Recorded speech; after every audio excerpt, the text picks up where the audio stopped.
하나님의 말씀은 신약성경 마가복음 5장 1절에서 15절까지 말씀입니다. 신약성경 59쪽 말씀 교독해서 읽도록 하겠습니다.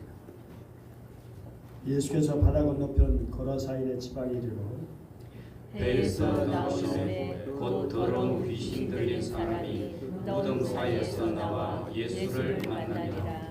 그 사람은 무덤 사이에 거처하는데 이제는 아무도 그를 쇠사슬로도 낼 수 없게 되었으니 이는 여러 번 고랑과 쇠사슬에 매였어도 쇠사슬을 끊고 고랑을 빼뜨렸음이로라.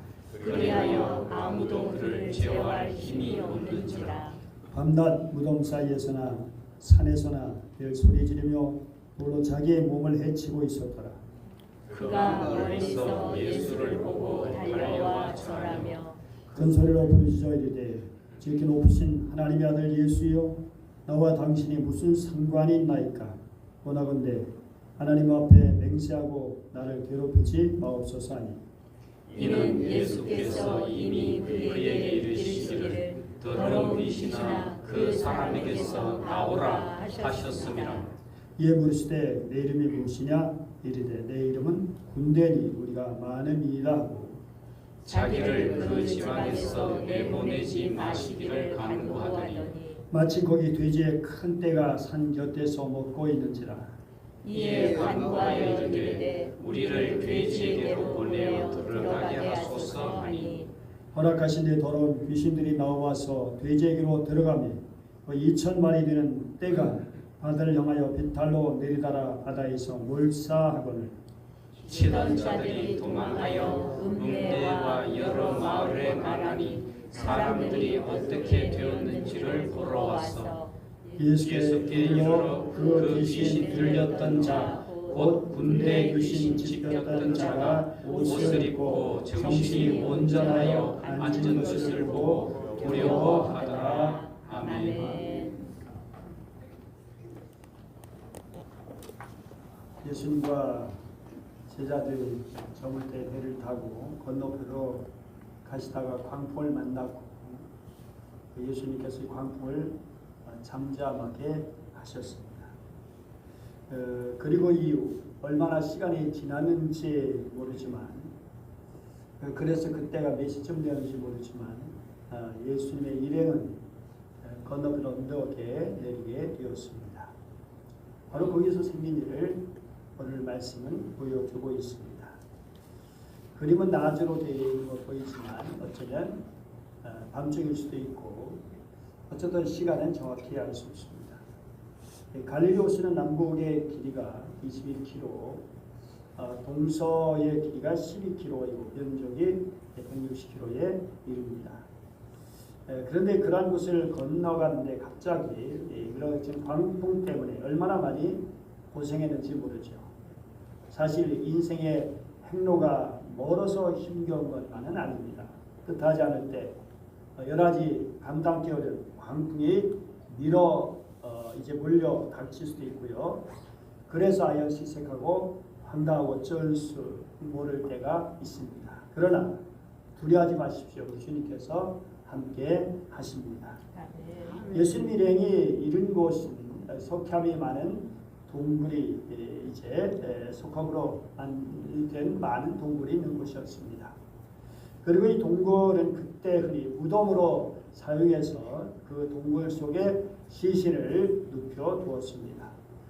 요사이도 공동묘지 하면 이제 특별히 밤이 되면 그다지 기분이 좋지 않고 무서울 수 있는데 그때도 마찬가지로 이런 무시무시한 장소 중 하나가 바로 이런 곳이었습니다. 예수님께서 이르셨을 때 더러운 귀신 들린 사람이 오늘 성경 보면 무덤 사이에서라고 되어 있지만 우리 영어를 봐도 from the tomb 해서 무덤으로부터 원어로 봐도 무덤에서 나왔다고 되어 있습니다. 그러니까 이 사람이 무덤 속에 들어있다가 나와서 예수님을 만나게 된 것입니다. 그것은 위험한 장소였고 때론 정말 이렇게 그 안에 들어있는 그런 사람도 위험한 사람이죠. 그런데 그가 결국 이렇게 밖으로 나오게 된 것입니다. 누가 부른 것도 아닌데 제 발로 걸어서 나왔습니다. 결국 예수님 오신 것을 알았기 때문이죠. 사람들은 잘 몰랐어도 귀신같이 그야말로 귀신 들린 자는 예수님의 존재를 알아본 것입니다. 그런데 우리는 정말 이런 귀신 들린 자를 두려워할 필요가 없는 것이죠. 왜냐하면 예수님께서 사단의 권세를 꺾으시고 승리하셨기 때문입니다. 그리고 이것을 알고는 원수마귀도 귀신 들린 자도 두려워서 이제 예수님 앞에 그렇게 나오게 된 것입니다. 여러분, 다윗과 골리앗 싸움에서 다윗이 골리앗을 물찌르자 결국 그 전쟁은 이스라엘이 승리한 전쟁이 되고 말았습니다. 마찬가지로 예수님께서 원수마귀 정말 권세를 꺾으시고 그래서 우리는 이제 뒷정리하는 사람들이다라고 할 수 있죠. 이미 승리가 이루어진 싸움을 싸우는 그런 사람이 우리들입니다. 그렇기 때문에 우리는 절대 사단의 권세를 두려워할 필요 없고 귀신들을 두려워할 필요 없고 당당하게 이기는 성도가 되어야 할 것입니다.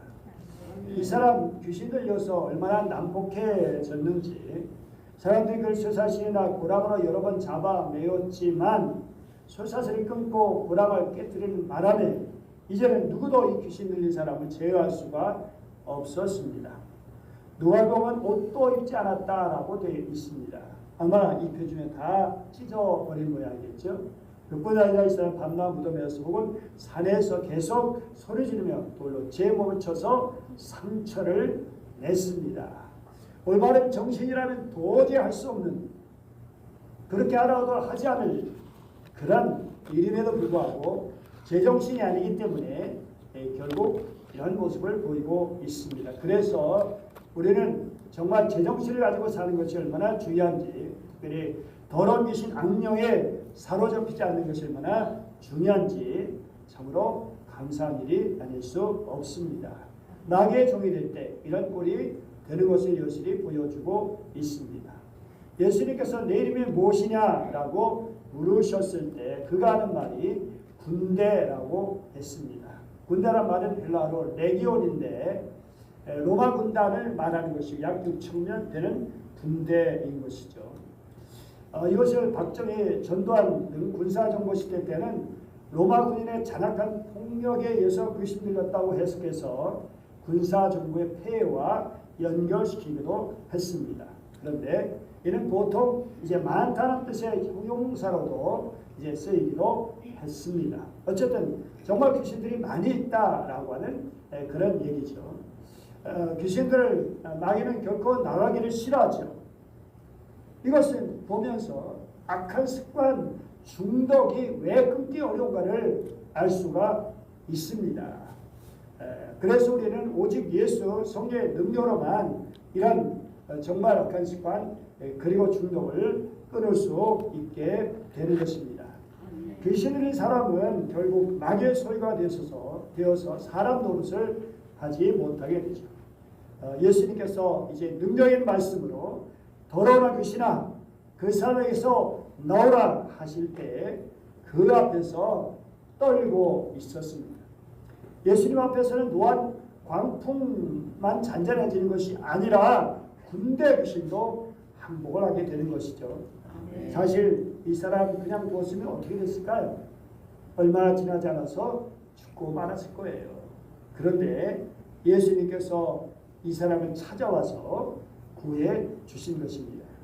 이때 마침 언덕 비탈의 산 곁에서 돼지의 큰 떼가 먹고 있었는데 귀신의 돼지떼에 들어가게 해달라고 이제 간구하니까 예수님께서 허락하셨습니다. 그러자 거의 2,000마리 되는 돼지떼가 바다를 향해서 내려가라 바다에 몰사라고 말했습니다. 여러분 돼지 한 마리가 요즘 얼마인가요? 7월 5일 기준으로 이렇게 인터넷 검색해 보니까 110kg 한 마리가 52만 9천 원이다 그렇게 나오고 있습니다. 여기 2만 9천 원 깨버리고 50만 원 해서 2천 마리 곱하면 얼마 나올까요?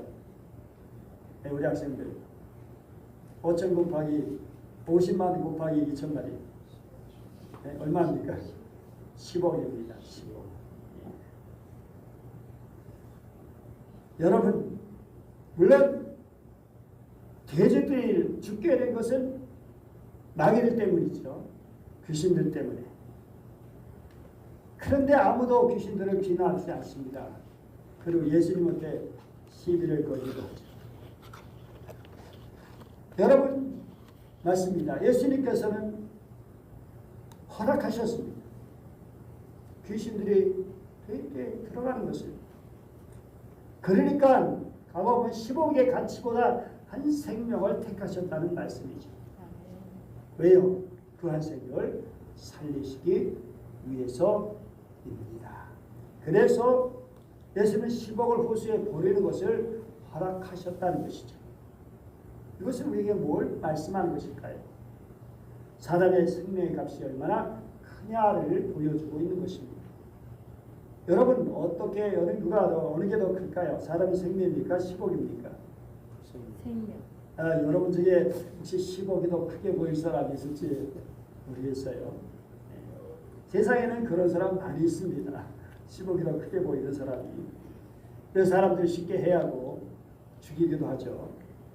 그러나 하나님께서는 사람의 생명은 돈으로 계산할 수 없는 것이다 라고 말씀하죠. 우리는 너무 몸값을 싸게 지급해요. 사람의 생명은 값싸게 여겨요. 크게 올라가는 시대였죠. 자기가 얼마나 귀한 존재인지를 모르고도 살고 있습니다. 그러나 우리 예수님께서 말씀하신 걸 읽어볼까요? 시작.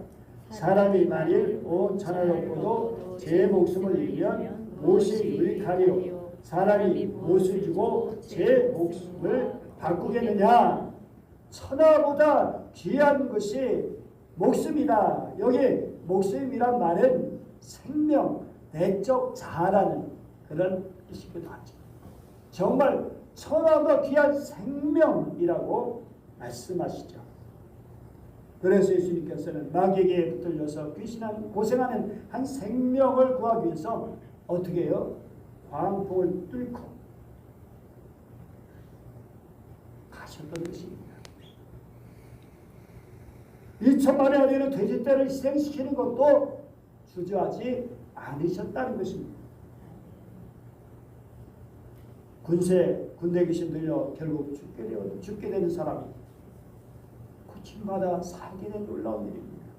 그런데 이걸 본 사람들의 반응은 어땠을까요? 한 생명이 구원받은 것을 기뻐하였을까요? 아니면 짐승이 없어진 것 때문에 불평하게 되었을까요? 2천만에 되는 짐승이 귀하지 않은 것은 아니죠. 돼지들 당연히 귀하죠. 그런데 비교한다면, 영원한 사람의 생명과 비교한다면 어떻게 비교의 대상이 될 수 있겠습니까? 여러분, 분명히 우리 주님께서 만물을 사랑하십니다. 귀하게 여기십니다.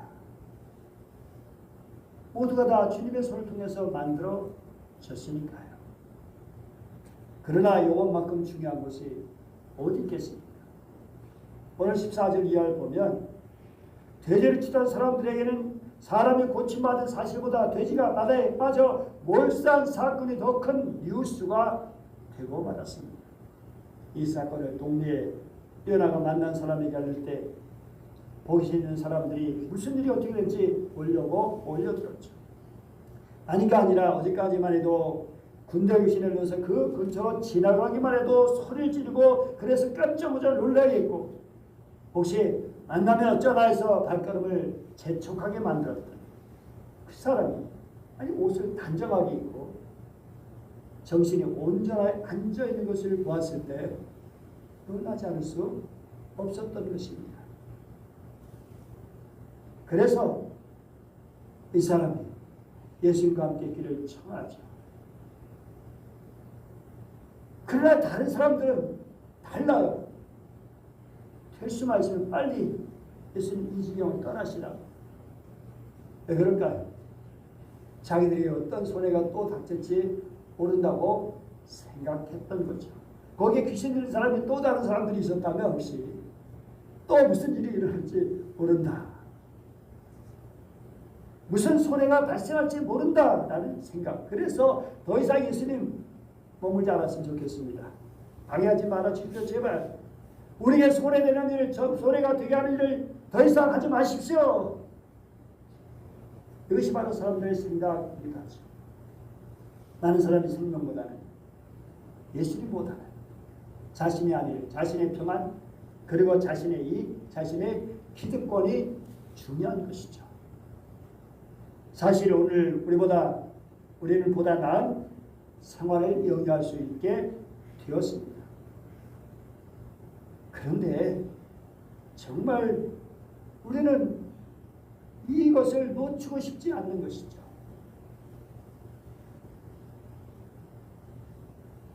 다른 어떤 우리가 손아되는 그런 일이 오지 않게 되기를 간절히 원하고 있는 것이죠. 물질에 대한 염려 그래서 우리가 많이 갖고 살아갑니다. 그런데 이렇게 돈에 대한 염려를 달고 살아가는 크리스천들에게 야고보서 4장 14절을 보면 이렇게 말씀합니다. 같이 읽어볼까요? 내일 일을 너희가 알지 못하는 내가 너희 생명이 무엇이냐? 너는 잠깐 보이다 없어지는 안개니라. 아까는 천하보다 귀한 생명이라는데 여기 또 안개라고 말씀하시죠. 물론 그 차이가 있는 것이죠. 한 생명이 소중한 것을 말씀하고 여기는 우리의 육신의 생명이 쉬 사라지는 것이다. 그러니까 우리가 뭘 중요하게 여기느냐 그걸 말씀하는 거죠. 여러분 안개가 뭡니까? 안개는 불확실한 거예요. 어떻게 될지 모릅니다. 금방 사라져 버리는 거예요. 다시 말해서 내일이 보장되지 않는 것을 상징하는 것입니다.